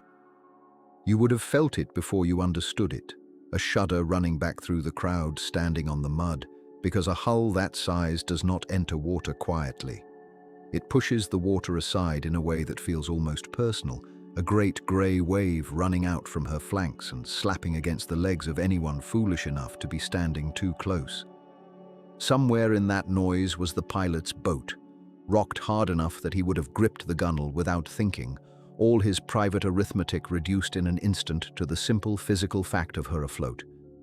And she was afloat. That was the thing everyone had assumed, and no one had quite believed until it happened, that a hull raised on dry land, argued over for months, would actually find the water and sit in it the way a much smaller boat might, riding her marks, settling into her own reflection as if she had always belonged there. You could have watched the crowd's whole posture change in that moment, the held breath going out of them almost as one, and somewhere underneath the cheering was a quieter sound, harder to name. Relief, mostly. The specific relief of men who build enormous things and live for a long year with the possibility that they might have built something that simply would not work. If your eyes are already closing, let this next part settle over you slowly, because what came after the launch was not another day of ceremony, but the beginning of something far longer and far less certain than a morning on the mud. Because a hull afloat is not yet a ship bound anywhere. She would have spent weeks moored off Cavite while riggers reappeared to step her masts, while the last of her guns were swayed aboard and lashed, while sacks full of provisions went down into a hold that had, until recently, been full of nothing but the smell of new pitch. So what does it actually take to turn a floating hull into a vessel that can survive months alone on the Pacific, further from land than almost any other regular voyage on Earth? It takes, first of all, an almost impossible quantity of food and water, packed against the certainty that some of it will spoil before it is needed. The galleon that finally cleared the strait for Acapulco carried salted meat going soft in its casks within weeks, biscuit already beginning to move with weevils, water kept in barrels that gave it the taste of the wood itself long before it gave out anything drinkable. You would have smelled that hold before you saw it, tar and brine and something faintly sour underneath. The smell every long voyage seems to develop, no matter how carefully it is provisioned. And crammed in around the food was the reason for the voyage at all. Silk from the Chinese junks that met the galleon's crews at Manila, porcelain packed in straw, spices, lacquerware, wax, all of it bound eventually for a market on the far side of an ocean that took the better part of half a year to cross. The route itself asked something almost cruel of the men aboard her. Outbound from Acapulco to Manila, a ship could ride the trade winds and make the crossing in a matter of weeks. But the return leg, laden and heavy, had to climb north first, out past Japan, into colder water and harder weather, chasing a different set of winds home. A route so isolated that for months at a stretch, a galleon on that leg might not sight another sail, another coastline, another human being outside her own crew. You are alone out there in a way that is difficult to picture from a warm bed on dry land. No port to run to if the water turns bad, no coastline to duck behind if a storm builds faster than the barometer can warn you. Only the ship herself between you and an ocean with no bottom you could ever hope to reach. It was the captain who carried the weight of all that isolation, and by now he would have been aboard for weeks, learning the particular groans of a ship he had not built but had to trust with several hundred lives and a fortune in cargo besides. He was the one who decided how much water each man could have when the barrels started running low, who watched for the first grey-gummed signs of scurvy among a crew that had been living on salt meat and biscuit for longer than any doctor of the age would have recommended, who stood on deck through weather that made the whole hull groan in a way no dockside inspection could ever have prepared him for. A storm at sea does not care how carefully a ship was built. It simply asks the question, again and again, of whether she was built carefully enough. And disease asked its own version of the same question below decks, moving quietly from man to man in the damp dark until the captain's real enemy on a voyage like this was as likely to be fever as weather. If the ship survived all of it, the storms, the sickness, the long stretch of empty water with no coast in sight, she came home low in the water and richer than she had left, her hold now full of silver instead of silk, carried across from the mines of New Spain to pay for everything Manila had loaded aboard her the year before. That silver was the entire reason any of this existed. The timber at Cavite, the year of building, the blessing on the foreshore, all of it in service of a hold that could survive an ocean and come back full. A galleon that made that round trip and returned intact earned a kind of reputation no launch day crowd could give her. Sailors along the coast came to know certain ships by name, the way they might know a competent captain trusting some hulls over others, remembering which ones had come home heavy and which ones quietly never came home at all. And this, more than any single voyage, was the truth of the whole enterprise. One galleon, however carefully built, however well blessed on the morning she met the water, was never going to be enough. The cycle that had produced her, fell the timber, raise the hull, load the guns and the silk, sail her out, sail her back laden with silver, would simply begin again at Cavite and at yards like it, for generation after generation of men who never expected to see the last of it in their own lifetimes. Every galleon that slid down those greased ways was at once a fortress against the ocean and a gamble laid against it, and somewhere out past the horizon, other kingdoms were already watching what Spain had built, wondering in their own yards and their own tongues whether they could not build something larger still. You could trace the whole life of the trade in the names that stopped appearing on the Manila rolls after a certain year. A galleon logged as overdue, then logged as lost. Her silver and her crew and whatever letters they had been carrying home all gone down somewhere along a route no rescue could reasonably attempt. The Pacific kept its own accounts, and it did not balance them kindly. A hull that vanished off that northern leg left behind nothing but a widow in Acapulco waiting on a ship that would never round the point, and a shipwright back at Cavite hearing the news months late, turning it over in his mind against every joint and futtock he remembered choosing for her. What the survivors carried home, though, was more than silver. Every pilot who beat that route and lived brought back a private education in where the winds actually ran versus where the charts said they should, which reaches of open water turned foul without warning, how far north a ship really needed to climb before the trades would carry her east again. None of it was written down in any single place. It passed instead from one weathered man to the next, in taverns and rigging lofts, becoming part of what a new crew was told before they ever cleared the strait. The ship herself, in a sense, kept teaching men how to sail her sisters long after she was gone. And somewhere in all of that, the losses, the lessons, the silver that kept the whole colonial machine turning, other eyes were doing their own sums. English captains who had heard what a laden galleon carried, Dutch merchants pricing what such a route might be worth under their own flag. None of them yet had built anything to match her. But the question that had occupied Cavite's yard for a single generation was about to become the whole ocean's question, asked in harbors that had never heard of Manila at all. The English were the loudest about it, though not, in those years, the closest to matching it.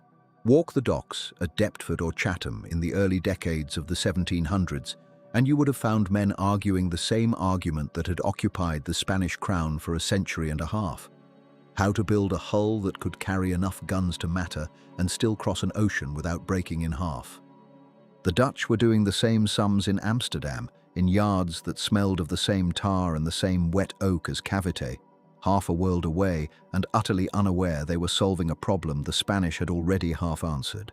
Nobody in London or Amsterdam had built anything quite like the galleon, and for a long while nobody particularly wanted to. Their ambitions ran a different direction, toward warships proper, low and fast and thick with cannon on 2 or 3 decks, built to fight other warships rather than to haul silk and silver across an ocean that took the better part of a year to cross. But ambition has a way of following money, and by the time you find yourself standing in this part of the story, money was exactly what the galleon meant to men who had never seen the Pacific and never would.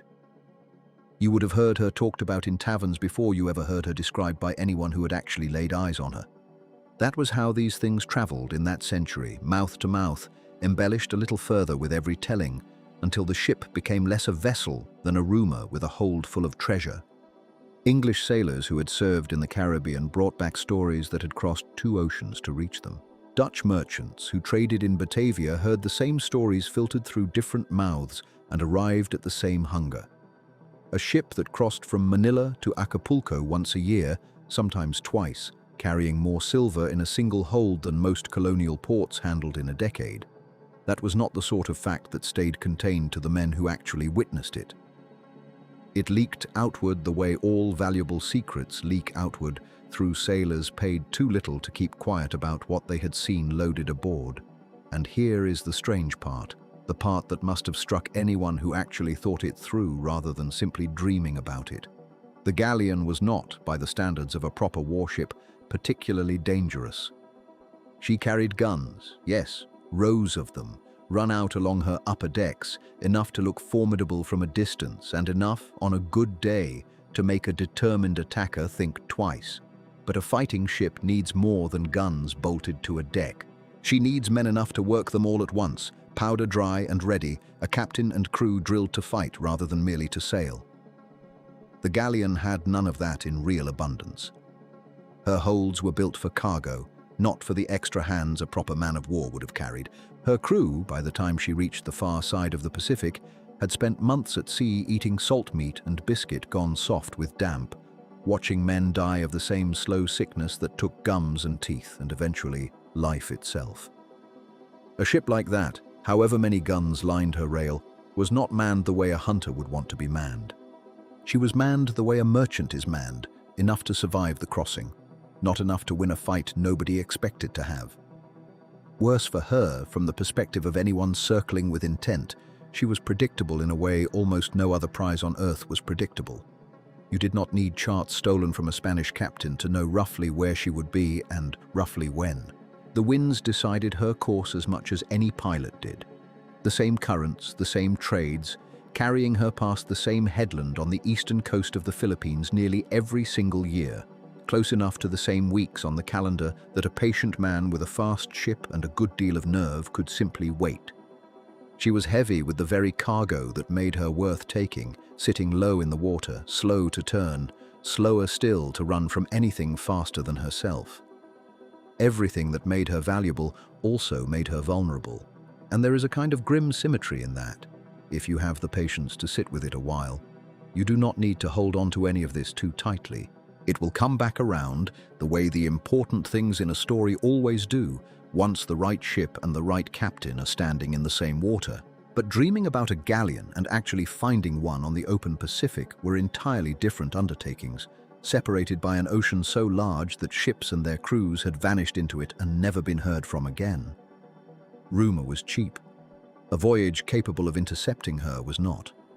It required a government willing to fund it, a squadron capable of surviving the crossing at all, and a commander with the particular mixture of patience and stubbornness that the task demanded. So, of all the captains who had ever turned that rumor over in their minds on a long watch, who would actually be the one to try it?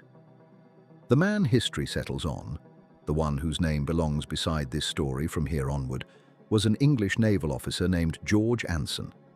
He was not, when this part of the tale begins, a famous man. He had spent the better part of 2 decades in the Royal Navy by the time anyone gave him a command worth remembering, years on stations that produced steady service rather than glory off the coast of South Carolina in the cold waters of the Baltic, in postings that built a reputation less for daring than for a kind of unshowy competence that senior officers noticed, even when the wider public did not. He was, by most accounts that survive of him, a quiet man. Not cold, but reserved, the sort of officer who let his ship's log speak for him rather than his own conversation. If you had stood beside him on a quarterdeck in those years, you might not have picked him out as a man about to be sent farther from home than almost any English officer of his generation had gone. In the closing years of the 1730s, England and Spain slid into one of those wars that historians would later give a name almost too vivid for the dry business of imperial trade disputes that actually caused it. Whatever the diplomats called it, the practical result for a man like Anson was opportunity. The Crown wanted Spain hurt where it could least afford to be hurt, in its colonies, in its shipping, in the long, slow bloodstream of silver that kept the whole Spanish Empire solvent. Someone needed to take a squadron around the bottom of South America into a Pacific that most English sailors had never seen, and do there whatever damage could be done to Spanish interests. Anson was given that command. It was with that appointment, and not before it, that he took the title by which this story will keep calling him: Commodore, master of a squadron of ships that would carry rather more hope than they could reasonably survive on. If your eyes are already closed, let this next part settle over you slowly, because none of what follows needs to be held on to in detail, only felt the way a long sea passage is felt rather than remembered.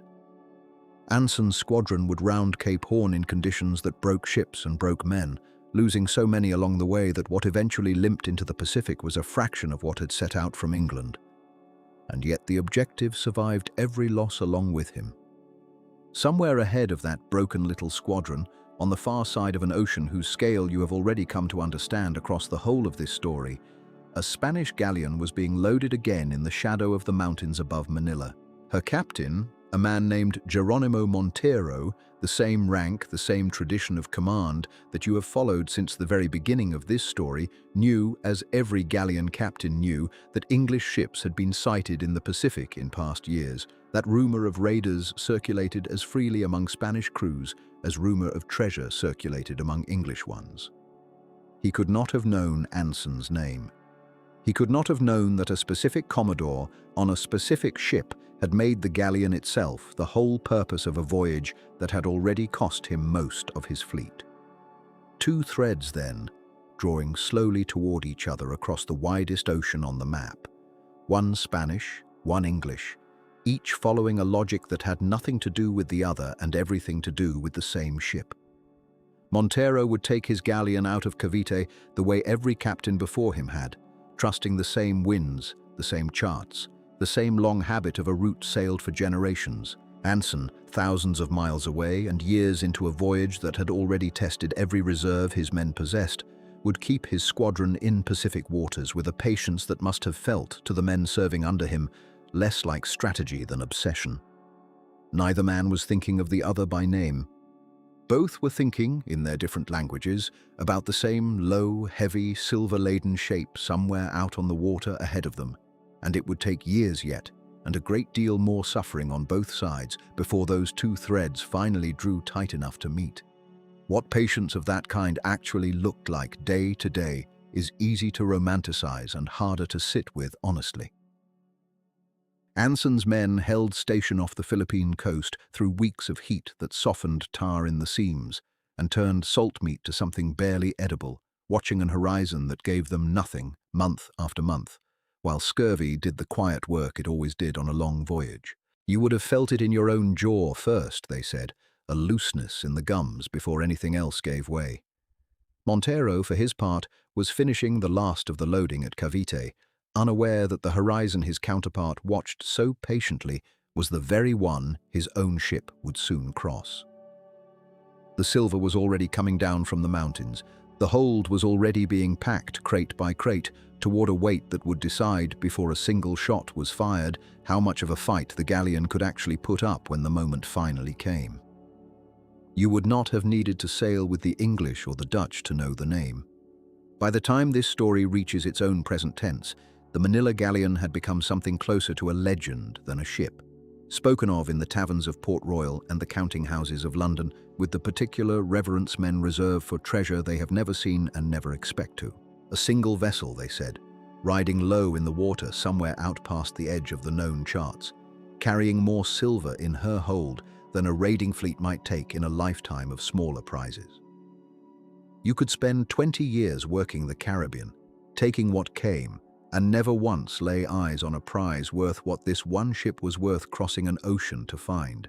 That was the shape the story took wherever sailors gathered, and like most stories told often enough in the dark, it grew a little with every telling until the galleon was not simply rich but almost mythical.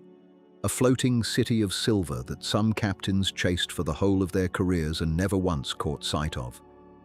There is nothing you need to hold on to in any of that, only the feeling of it. The way a rumor of that size could pull a man across half the world on the strength of nothing but patience and a hunch. What made the myth durable was that it was, for once, not far from true. The galleon crossing from Manila carried the accumulated wealth of an entire trading network in a single hull, once a year, along a route that barely varied and a season that barely shifted. To a privateer, that predictability was worth more than any map. You did not need to search the whole Pacific for her. You needed only to know, roughly, when she would come, and roughly, where, and then to have the patience to sit and wait while other men grew restless and turned for home. That patience was the real skill, more than gunnery, more than seamanship. And it is worth sitting with for a moment, because it looked from the outside like doing nothing at all. Privateers hunting the Galleon did not cruise the open Pacific hoping to stumble across her, the way the myth sometimes has it. They provisioned instead at remote islands along her known track, quiet coves with fresh water and little else, places no chartmaker had bothered to name, where a ship could careen her hull, mend her sails, and simply wait for a season to turn. Weeks became months. Crews grew thin on salted meat and short tempers, watching an empty horizon that gave them nothing back day after day, until the waiting itself became a kind of test that broke as many captains as any storm did. You can imagine what that stretch of nothing would have done to a man already halfway to obsession before he arrived. The sameness of the light each morning, the same stretch of blue with nothing on it, the slow erosion of whatever certainty had brought him there in the first place. Because the Galleon's route was tied to the seasonal winds, this waiting was not guesswork so much as a kind of long, patient arithmetic. The crossing east to Acapulco had to ride a particular pattern of Pacific weather, and that pattern did not change from year to year by more than a matter of weeks. A privateer who had studied the crossings, who had perhaps interrogated a captured pilot or bribed a clerk in a Manila warehouse for sailing dates, could narrow the hunt to a window of a month or two and a stretch of ocean a few hundred miles wide. It was not so different in its way from the work of the men back at Cavite, loading crate after crate into a hold with such exactness, the same instinct for narrowing chance down to something almost certain, only turned to a darker purpose. Somewhere out past that horizon, a hunter had already done his sums and was simply waiting for the numbers to become a sail. But a fortune this size does not sail quietly into a waiting net, and it is worth asking what a ship like this actually needed to survive once someone that patient finally found her. The Spanish crown was not blind to what it had built. A galleon carrying that much wealth was, by definition, the single richest target afloat in the Pacific, and the men who sailed her went to sea knowing it. So she was armed, not lightly, and not as an afterthought, but as a floating battery in her own right, with rows of cannon run out along her upper decks and a company of soldiers embarked specifically for the crossing, men whose whole purpose was to stand ready for a fight that might never come, across 4 or 5 months of empty ocean, and to be sharp enough to matter on the one day that it did. You would have felt the weight of that arrangement below decks as much as seen it. The extra hammocks slung wherever there was space, the extra mouths to feed from stores already measured close to the edge, the drills that broke the monotony of the crossing at odd hours, gun crews running to their stations in the dark, simply because the discipline of it had to be kept alive even when there was nothing yet to shoot at. Discipline, in the end, mattered more than the guns themselves. A galleon built for cargo, however heavily armed, was never as nimble as a ship built purely to fight. And everyone who sailed her knew that her best chance in an engagement was not to outmaneuver an attacker, but to out-endure one eye, to keep her gun crews steady, her officers calm, and her soldiers disciplined enough to keep loading and firing long after a lighter, hungrier crew might have broken. That discipline had to be built months before any shot was fired, in the same slow, repetitive drills that most of the crew found tedious enough to grumble about, not knowing which of those drilled mornings might turn out to be the one that mattered. If your eyes are already closing, you do not need to hold on to any of that either, only the sense of a ship that carried its own contradiction with it the whole way across the ocean. A treasure and a fortress, riding in the same hull, each one making the other heavier to bear. And somewhere out past that same horizon, across a stretch of ocean vast enough to swallow a fleet without a trace, an English commodore was doing exactly the kind of patient arithmetic that made privateers dangerous in the first place, only now with a squadron behind him instead of a single ship and a purpose far more deliberate than opportunism. This was no longer a captain who had simply heard the rumor and turned his bow toward it. His voyage had been planned in London with the Galleon specifically in mind, provisioned and ordered with her capture as one of its stated aims, and he had carried that intention with him across an ocean crossing that had already cost him more than he could have reasonably expected to pay. You would have seen the cost written on his ships before you saw it on any chart. The squadron that set out had not arrived in the Pacific whole.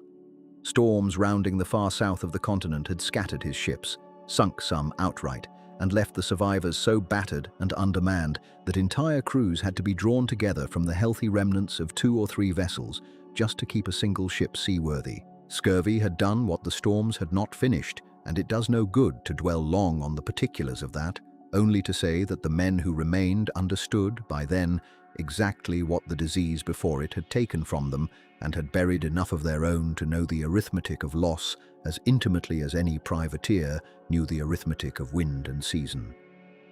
The Commodore, who eventually anchored off a remote Pacific island to wait, then was not commanding the fleet he had set out with.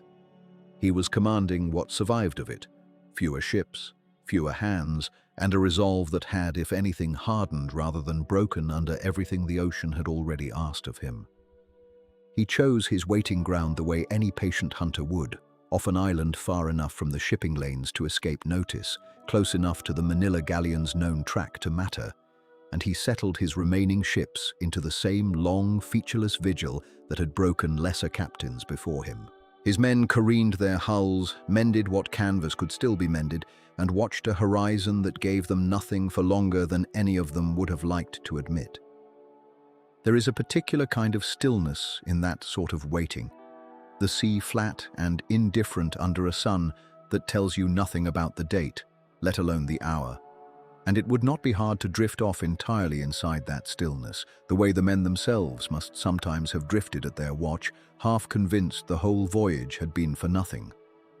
But somewhere beyond that same horizon, the galleon Montero commanded was already loaded, already crewed, already committed to the crossing that would carry her directly into the stretch of ocean where the Commodore's patience was waiting to be rewarded.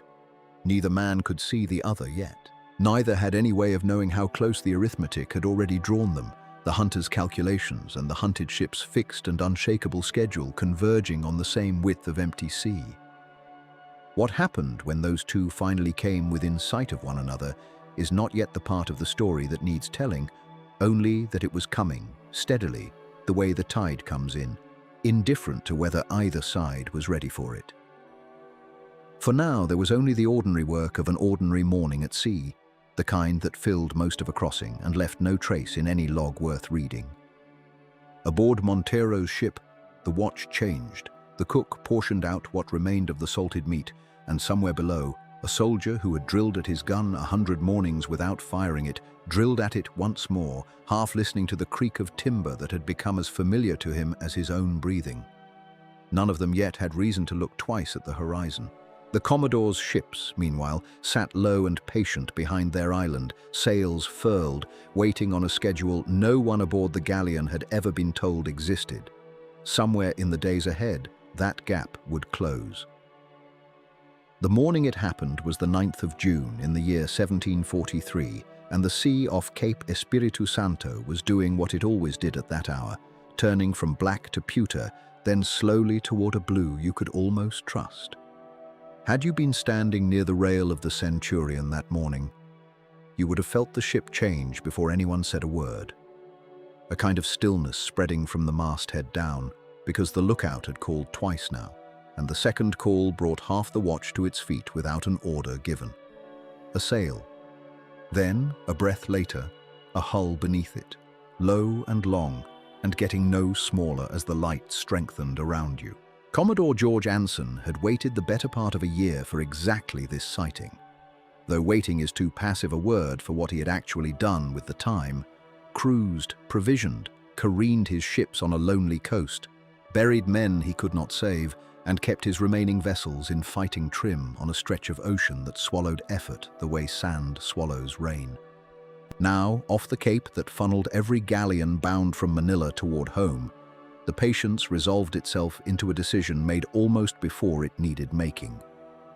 The Centurion turned toward the stranger and began, unhurried, to close the distance. Aboard the other ship, and you already know her name, though nobody on her decks that morning had cause to think of themselves as living inside a story that would still be told centuries later, Captain General Geronimo Montero had commanded the Nuestra Señora de Covadonga since Manila, entrusted with cargo enough to ransom a province and a crew drawn from 3 continents, more passengers by then than sailors. He had heard, as every galleon captain heard, the old warnings about raiders waiting off this particular headland, and had probably discounted them the way any man discounts a danger that has never yet arrived at his own door.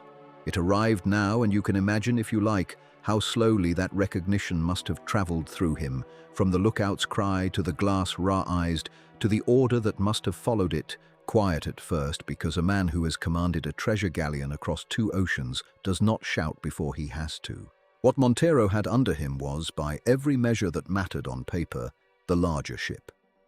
The Covadonga carried more guns than the Centurion, mounted along a hull built broad and deep for silver rather than speed, and a crew swollen past its sailing complement with soldiers, servants, and the ordinary human cargo that gathered aboard any vessel bound for a Spanish port with money already spent in its captain's name. On paper, you would have backed her. But you were not on paper, and neither was Montero. And what a ship carries on her manifest and what a ship can actually do with it in the middle of a fight are 2 entirely different arithmetics. And the second one was about to be worked out in front of him whether he wished it or not. The question that must have turned over in him in those first minutes, run or stand, is one that had turned over in the mind of every galleon captain who had ever heard hoofbeats of another sail on the horizon, and the answer was rarely simple. Run, and you trusted the wind and your own rigging against a ship you had never measured stride for stride. Stand, and you trusted iron and men against a crew who had spent a year at sea specifically waiting for this morning, sharpening exactly this skill while you sharpened others. Montero did what most in his position eventually did.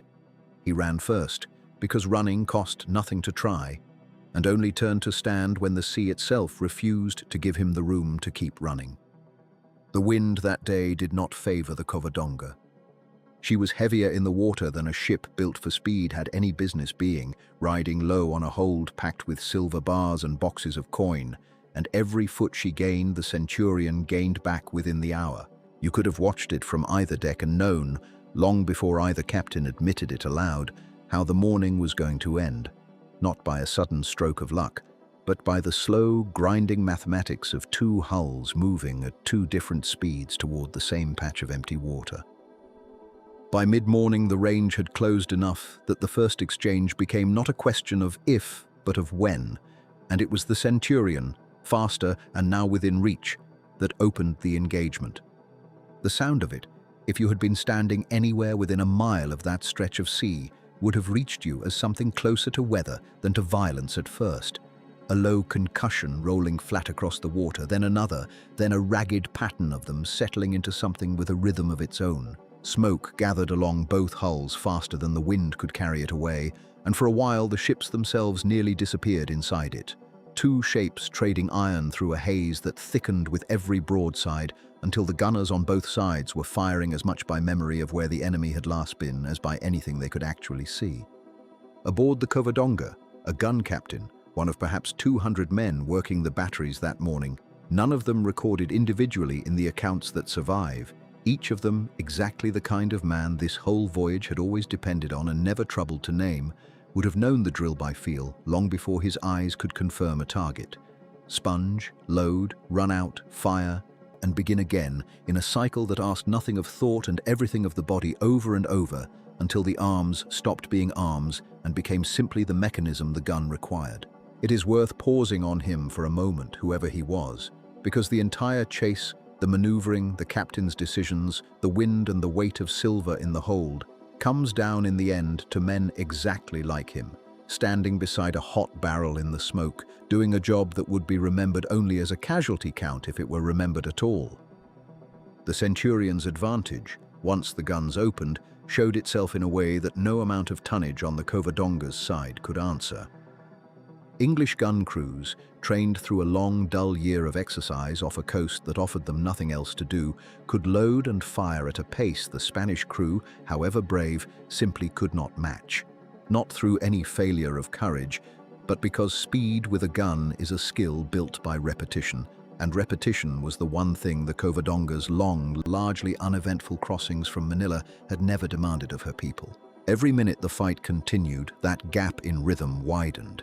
until what had begun as an exchange between two roughly matched hulls had become something closer to one ship being permitted to load twice for every once the other managed.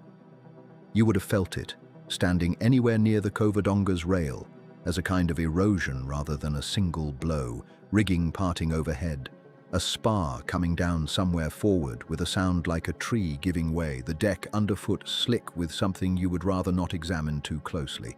The wounded were carried below faster than anyone could properly tend them, and the surgeon, if the ship carried one worth the name, would have been working in a space lit by a single swinging lantern, the light lurching with every roll of the hull, doing what could be done for men whose injuries had been decided in an instant on a deck 2 floors above him. Montero, for his part, did not strike his colours quickly, and no honest account of that morning suggests he lacked for nerve. He held his ship in the fight for longer than the disparity in gunnery should reasonably have allowed, shifting men between guns as crews were thinned, keeping what remained of his rigging trimmed enough to hold position rather than simply drift broadside and take the worst of it. But there is a point in any engagement like this one where courage and skill and the sheer stubbornness of command stop being able to change the outcome and only postpone it. And that point had clearly arrived by early afternoon when the Covadonga's return fire had slowed to something closer to a protest than a defense. It was the mainmast that decided it in the end, or as near to deciding it as any single event in a battle like this ever does, struck and brought down across the deck in a tangle of spar and cordage that took with it not just the ship's speed, but a good part of whatever order remained among the men trying to fight her. A ship that cannot maneuver becomes, very quickly, a ship that can only be pounded, and the Centurion, sensing exactly that, closed the range further and increased the rate of fire rather than easing it, the way a boxer who feels an opponent's guard finally drop does not pause to admire the opening. What happened next did not take very long, though it must have felt to the men living through it like the longest stretch of the entire engagement. The flag coming down at last from what remained of the Covadonga's rigging, the guns falling silent first on one side and then, a beat later, uncertainly on the other, as though neither crew quite trusted the quiet after so many hours of noise. If your eyes have already drifted half-closed somewhere in this telling, that hush is not a bad place to rest inside for a moment, because it is the same hush that settled over that particular stretch of ocean once the smoke began, finally to clear. The numbers that came after, once boats began moving between the two hulls and the counting started in earnest, were the kind that made the engagement famous long after anyone living through it had died of old age. A crew list on the Covadonga reduced by dozens through killed and wounded, against a toll on the Centurion's side smaller by an order of magnitude. A lopsidedness that told its own story about what a year of drill against a few hours of desperate courage could actually produce when the two finally met. Anson's own log recorded the encounter with the flat understatement of a man who had waited too long for this exact result to feel the need to embellish it. What no log entry could quite capture, though every account that survives gestures toward it, was the strangeness of the hour that followed. Boarding parties moving through a captured galleon's decks and finding, amid the wreckage of rigging and the tending of wounded, room after room stacked with the very thing this whole long chase had been about. Chests of silver coins stood lashed in the hold exactly where they had been stowed a week before off Manila, undisturbed by a battle that had torn the ship apart everywhere above them, as though the fight itself had circled around this cargo without ever quite touching it.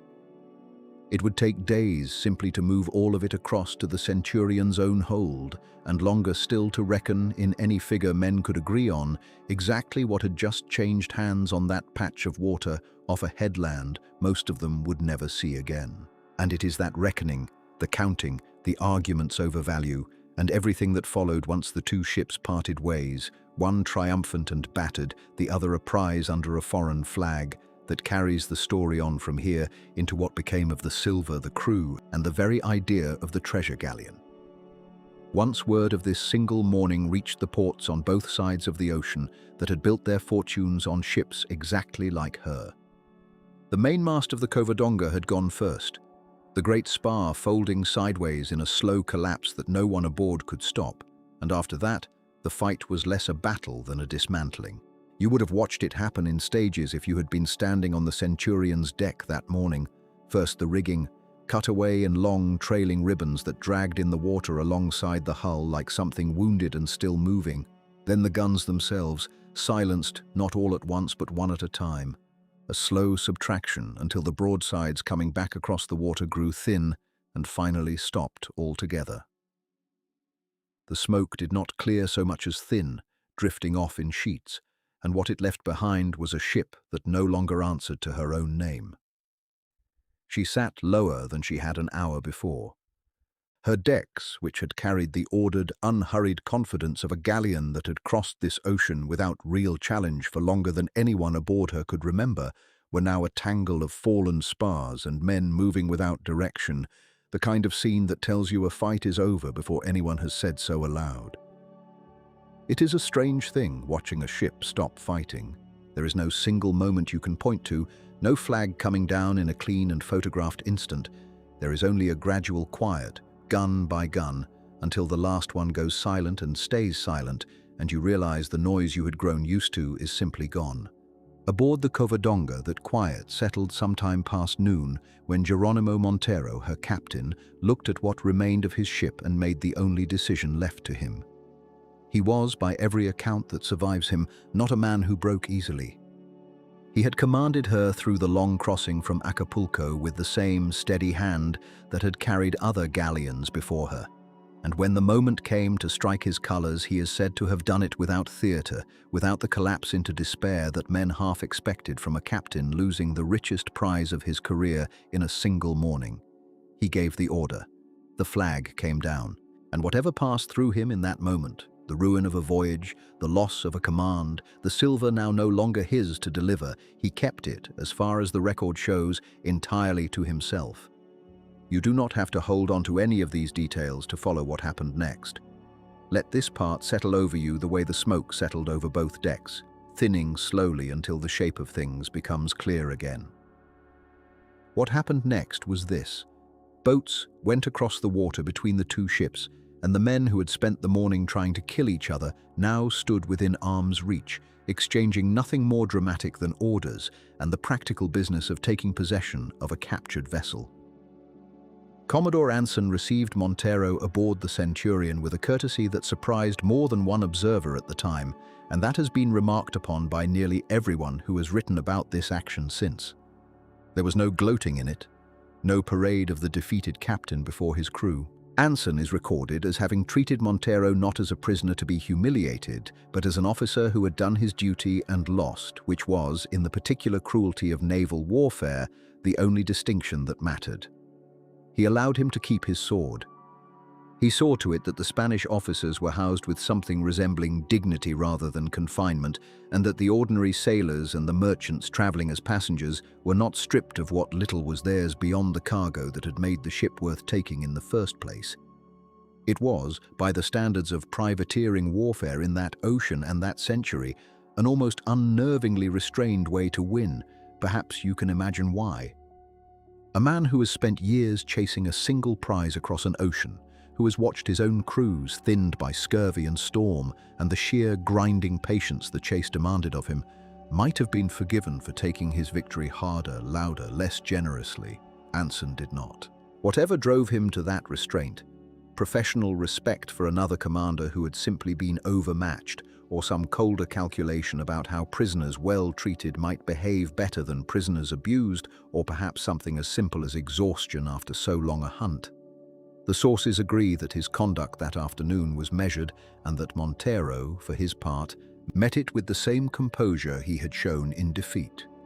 Two men who had spent the morning trying to sink each other's ships spent the afternoon speaking to one another, by most accounts, almost as equals. It is one of the stranger images this whole story leaves behind, and one worth sitting with for a moment before the next part of the story pulls you forward, because the next part is the part everyone remembers. The part that turned this single morning into legend on both sides of the ocean. What was actually below decks on the Covadonga, waiting to be counted? That question is the one that has outlived the battle itself, and it is worth taking slowly, because the counting took its own kind of time, and because the figures that came out of it are the reason this capture is still spoken of centuries later, rather than having faded into the long list of prizes taken and forgotten. When Anson's men went down into the holds of the Covadonga, past the shattered upper decks and the abandoned guns, they found what the galleon had always carried and rarely lost: chest after chest of silver coin, minted in the Spanish colonies and bound before that morning for the counting houses of Manila and the markets beyond. The reckoning that followed, once the ship had been brought in and the prize properly assessed, put the value of what had been taken at over 1 million pieces of 8, a sum so large that it took months of careful accounting on land to translate into anything the Admiralty and the merchants of London could actually agree upon. There was gold as well as silver, and bales of the fine goods the galleon trade had always carried alongside its coin: silks, porcelain, the kind of cargo that had made the whole Manila route worth defending in the first place. When the treasure was eventually paraded through the streets of London, carried in wagons for the crowds to see, it became one of the largest single hauls ever brought home by a privateering action, the sort of sum that turned Anson from a competent commander into a household name almost overnight. It is worth remembering, as that figure settles, that no two accounts from the period agree entirely on the exact total. The ledgers kept by different hands gave slightly different sums, and the value of goods like silk and porcelain was never as easy to fix as the weight of coin in a chest. But even the more conservative reckonings left this among the richest prizes taken by any privateer in that long century of ocean warfare, and it is that scale, more than any single number, that the story has always rested on. You do not need to carry the exact figure with you to feel the shape of it, a hold full of silver that had crossed an ocean once already, about to cross another, changing hands, not through trade but through a single morning's gunfire off a headland few of the men involved would ever see again. There is something quietly strange when you sit with it, about how completely two careers came to be defined by this one ship. Anson had set out from England years before the Covadonga was even sighted, with a squadron that storms and disease had reduced to almost nothing by the time he reached the Pacific, and it was this single capture, at the very end of that long and costly voyage, that turned an expedition remembered mostly for its losses into one remembered instead for its triumph. Montero, for his part, had commanded galleons across this ocean for years without incident, and it was this one crossing, this one morning, that fixed his name permanently to a single afternoon of defeat, however gracefully he carried it. Neither man had built the ship between them, and neither would sail her again. She passed, after that morning, into new hands entirely, refitted and renamed, her silver already gone into wagons and ledgers an ocean away. But for as long as either of their names is spoken, they are spoken together, bound by a few hours of gunfire and a hold full of coin that neither of them, in the end, would keep. That is where this story comes to rest, out on that patch of water off a headland whose name meant nothing to most of the men who fought there, and everything to the two commanders whose careers it sealed. The galleon herself sailed on eventually under other flags and other purposes, as galleons always did. But the moment that made her famous had already happened, and nothing that came after would ever mean quite as much as that single morning did. If you have made it this far with your eyes still open, that is more than enough. And if they closed somewhere back around the mainmast falling, or the flag coming down, or the wagons rolling through London streets, that is exactly right too, because none of this was ever meant to be remembered in the morning. This is John, glad to have spent another night with you and this old ship, and the two men whose names got tangled up in her. If you'd like more of these slow, half-forgotten stories to drift off to, you know where to find them, whenever you're ready for another one. For now, though, there's nothing left to hold on to here. Let the rest of the night take you. Sleep well. The headland itself kept no record of any of it. Ships passed it for years afterward without slowing, without any mark on the charts beyond its bare name, as though the water there had already forgotten what it had carried that morning. Somewhere in a London ledger, the number still sits, slightly different depending on whose hand wrote it, and somewhere in an archive in Spain, another hand recorded Montero's report, careful and unembellished, of a fight he had done everything reasonable to avoid losing. Neither document mentions the other captain by name more than once. That is usually how it goes. 2 men, one morning, and afterward, only the paperwork left to speak for either of them.